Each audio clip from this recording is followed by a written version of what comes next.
ನಮಸ್ಕಾರ. Vishwavani T V special ವಾಹಿನಿಯ ಎಲ್ಲ ವೀಕ್ಷಕ ಬಂಧುಗಳಿಗೆ ಪ್ರಣಾಮಗಳು. ನಾನು ಮಂಜುನಾಥ ಅಜ್ಜಂಪುರ, ಲೇಖಕ, ಅಂಕಣಕಾರ, ಸಂಪಾದಕ. ಈ ಒಂದು ವಿಡಿಯೋ ಅಂಕಣದಲ್ಲಿ ನಾನು ನಮ್ಮ ಇತಿಹಾಸಕ್ಕೆ ಸಂಬಂಧಪಟ್ಟ ಹಾಗೆ ಅನೇಕ ಪ್ರಮುಖ ಸಂಗತಿಗಳನ್ನು ಹೇಳ್ತೀನಿ.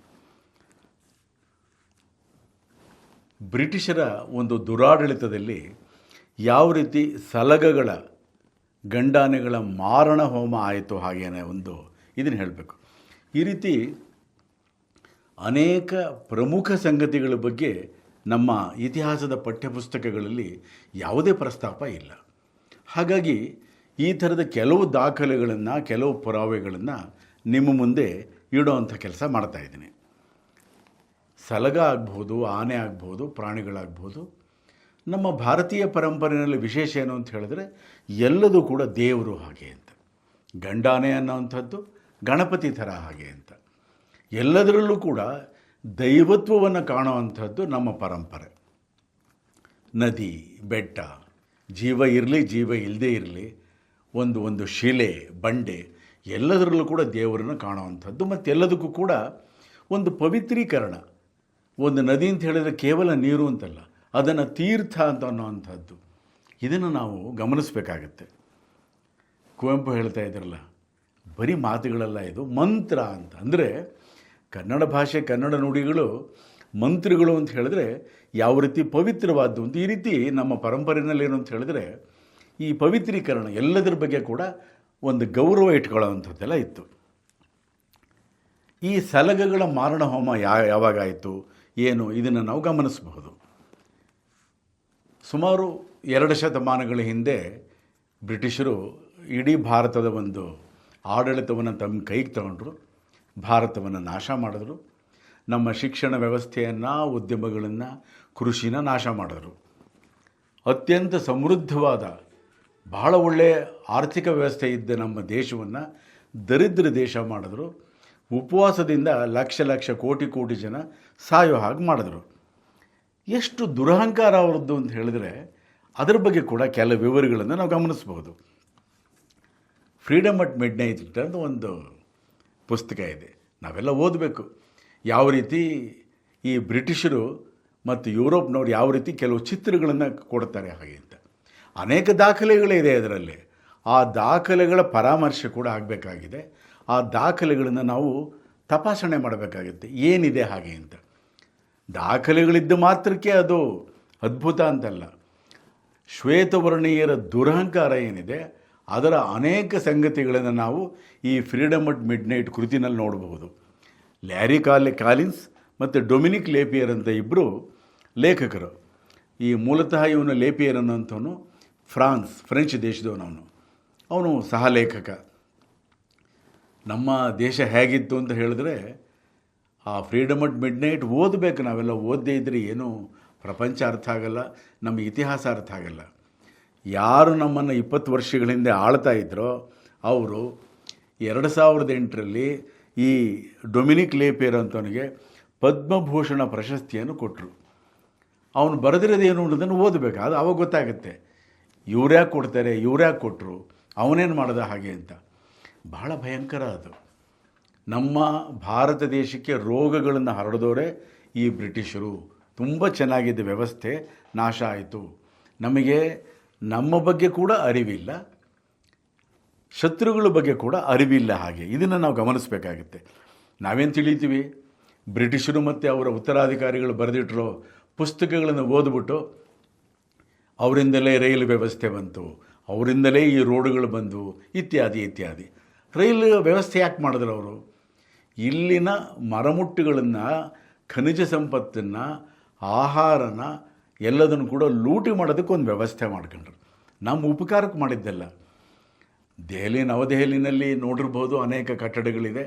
ಇದು ನಮಗೋಸ್ಕರ ಉಪಕಾರ ಮಾಡಿದ್ದೆಲ್ಲ. ಇಲ್ಲಿ ಕಟ್ಟಿದ್ದು ಇಲ್ಲಿ ದುರಾಡಳಿತವನ್ನು ಮುಂದುವರಿಸೋದಕ್ಕೆ. ನೋಡಿ, ಎಷ್ಟು ಅಂತ ಹೇಳಿದ್ರೆ ಆಶ್ಚರ್ಯ ಆಗುತ್ತೆ.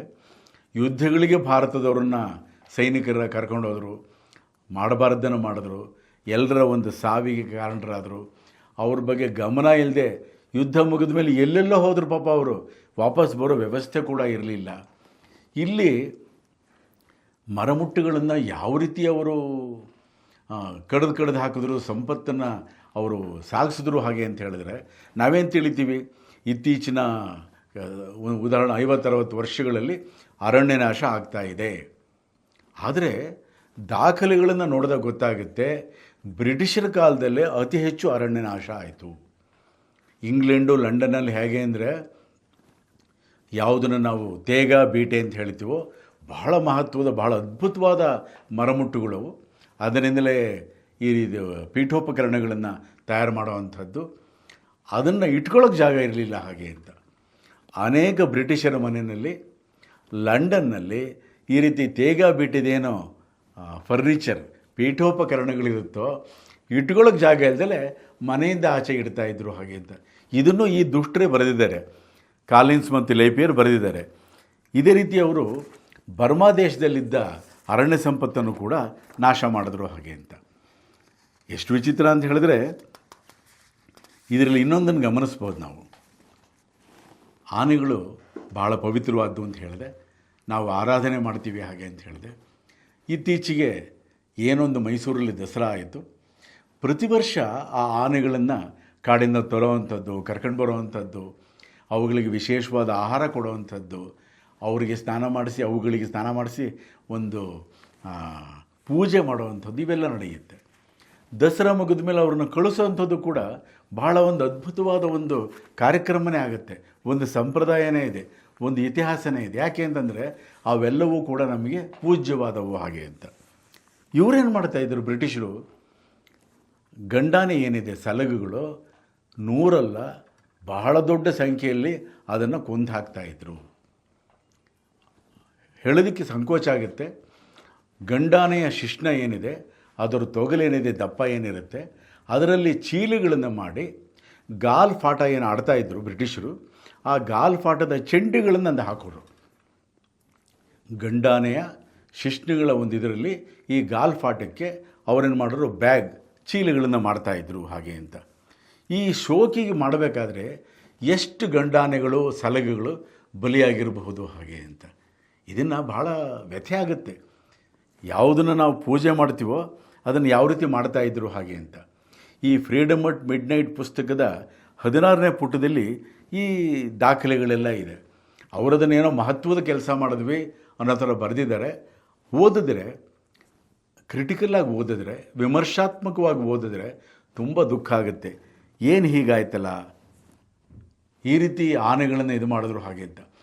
ಗಾಲ್ಫ್ ಆಟದ ಚೆಂಡುಗಳ ಒಂದು ಬ್ಯಾಗ್ ಮಾಡ್ಕೋಬೇಕಾದ್ರೆ, ಚೀಲ ಮಾಡ್ಕೋಬೇಕಾದ್ರೆ ಎಷ್ಟು ಆನೆಗಳನ್ನು ಇವರು ಹತ್ಯೆ ಮಾಡಿದ್ರು ಹಾಗೆ ಅಂತ.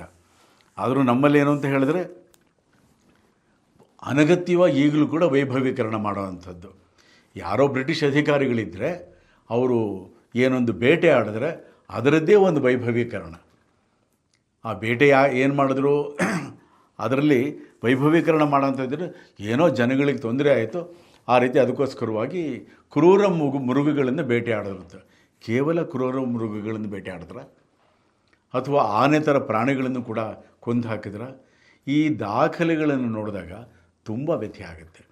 ಈಗಲೂ ಕೂಡ ನಮ್ಮ ಪುಸ್ತಕಗಳಲ್ಲಿ ಏನು ಅಂತ ಹೇಳಿದ್ರೆ ಈ ಪ್ರಾಣಿಗಳ ಬಗ್ಗೆ, ಕಾಡಿನಲ್ಲಿರೋ ವನ್ಯಜೀವಿಗಳ ಬಗ್ಗೆ ಬಂದಾಗೆಲ್ಲ ಯಾರು ಈ ಬ್ರಿಟಿಷ್ ಮೂಲದ ಲೇಖಕರಿದ್ದಾರೆ, ಬ್ರಿಟಿಷ್ ಮೂಲದ ಏನು ಅಧಿಕಾರಿಗಳಿದ್ರೋ ಅವರ ವೈಭವೀಕರಣ, ಅವರ ಒಂದು ಗುಣಗಾನನೇ ನಡೆಯುತ್ತೆ.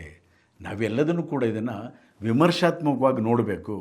ಇಲ್ಲ ಅಂತ ಹೇಳಿದ್ರೆ ಏನಾಗುತ್ತೆ ಅನ್ನೋದಕ್ಕೆ ಇವತ್ತಿನ ಪರಿಸ್ಥಿತಿನೇ ನೋಡಿ. ನಮ್ಮ ಭಾಷೆಗಳಿಗೆ, ಭಾರತೀಯ ಭಾಷೆಗಳಿಗೆ 20-30 ಸಾವಿರ ವರ್ಷಗಳ ಇತಿಹಾಸ ಇದೆ, ಅದ್ಭುತವಾದ ಭಾಷೆಗಳು. ಆದರೆ ಯಾವ ಭಾಷೆಗಳು ನಮ್ಮನ್ನು ಆಳ್ತಾ ಇದೆ? ವಿಶೇಷವಾಗಿ ಕಳೆದ 50-60 ವರ್ಷಗಳಲ್ಲಿ ನಮ್ಮ ಭಾರತೀಯ ಭಾಷೆಗಳನ್ನು ಕಡೆಗಣಿಸಿ ಇಂಗ್ಲೀಷ್ ಭಾಷೆ ನಮ್ಮನ್ನು ಆಳ್ತಾ ಇದೆ. ವಿಚಿತ್ರ ನೋಡಿ. ಇದು ನಮಗೆ ಅರ್ಥನೂ ಆಗ್ತಾ ಇಲ್ಲ. ನಮ್ಮಲ್ಲಿ ಏನು ಮಾಡ್ತಾ ಇದ್ದಾರೆ, ಒಂದು ಭಾರತೀಯ ಭಾಷೆನ ಇನ್ನೊಂದು ಭಾರತೀಯ ಭಾಷಿಕರು ದ್ವೇಷ ಮಾಡುವಂಥ ಒಂದು ವಾತಾವರಣವನ್ನು ಸೃಷ್ಟಿ ಮಾಡಿದ್ದಾರೆ. ಎಲ್ಲ ಭಾಷೆಗಳು ಕೂಡ ಸೋದರ ಭಾಷೆಗಳು, ನಾವೆಲ್ಲ ಸೋದರರು ಅನ್ನೋ ಒಂದು ಭಾವನೆ ಬರೆದಿಲ್ಲಿರೋ ಹಾಗೆ ಮಾಡಿದ್ದಾರೆ. ಒಂದು ಭಾಷೆ ನಡುವೆ ಏನೊಂದು ಭಾಷಾಂತರ ಅನುವಾದ ಆಗ್ತಾಯಿತ್ತು, ಈಗ ಇಂಗ್ಲೀಷ್ ಮೂಲಕ ಅನುವಾದ ಆಗೋ ಥರ ಆಗಿದೆ. ಇದು ಬ್ರಿಟಿಷರು ಹೋಗಿ 75-80 ವರ್ಷ ಆದರೂ ಕೂಡ ನಮ್ಮನ್ನು ಬ್ರಿಟಿಷರ ಭಾಷೆ ಯಾವ ರೀತಿ ಆಳ್ತಾ ಇದೆ ಅನ್ನೋದಕ್ಕೆ ಒಂದು ನಿದರ್ಶನ. ಅವರು ಮಾಡಿದ್ದೇನು ಅನ್ನೋದರೆ ಎಲ್ಲದೂ ಕೂಡ ನಮಗೆ ಉಪಕಾರ ಮಾಡಿದ್ರು ಅನ್ನೋ ಥರನೇ ನಮ್ಮ ಪುಸ್ತಕಗಳಲ್ಲಿ ಕಾಣ್ತೀವಿ. ಆದರೆ ಅವರು ಮಾಡಿರೋವಂಥದ್ದು ನಮ್ಮ ವ್ಯವಸ್ಥೆಗಳನ್ನು ಹಾಳು ಮಾಡಿದ್ದು, ನಮಗೆ ಪೂಜನೀಯವಾದಂತಹ ಆನೆಗಳನ್ನು ನಾಶ ಮಾಡಿದ್ದು, ಬಹಳ ಓದಿದ್ರೆ ಬಹಳ ದುಃಖ ಆಗೋ ಥರ ಅನೇಕ ಸಂಗತಿಗಳಿವೆ. ಇದನ್ನೆಲ್ಲ ನೋಡಿದಾಗ ತುಂಬ ವ್ಯಥೆ ಆಗುತ್ತೆ. ನಮ್ಮ ಬಗ್ಗೆ ನಮಗೆ ಅರಿವಿರಬೇಕು ಮತ್ತು ಶತ್ರುಗಳ ಬಗ್ಗೆ ಕೂಡ ಅರಿವಿರಬೇಕು. ಆಗ ಮಾತ್ರ ನಾವು ಒಂದು ವ್ಯವಸ್ಥಿತವಾಗಿ ಒಂದು ಅಭ್ಯುದಯವನ್ನು ನಾವು ಕಾಣೋದಕ್ಕೆ ಸಾಧ್ಯ. ನಮಸ್ಕಾರ ಬಂಧುಗಳೇ. ಇಂಟ್ರೆಸ್ಟಿಂಗ್ ಮತ್ತು ಇನ್ಫಾರ್ಮೇಟಿವ್ ವಿಡಿಯೋಗಳನ್ನು ಮಿಸ್ ಮಾಡ್ಕೋಬೇಡಿ. ಈಗಲೇ ಸಬ್ಸ್ಕ್ರೈಬ್ ಮಾಡಿ.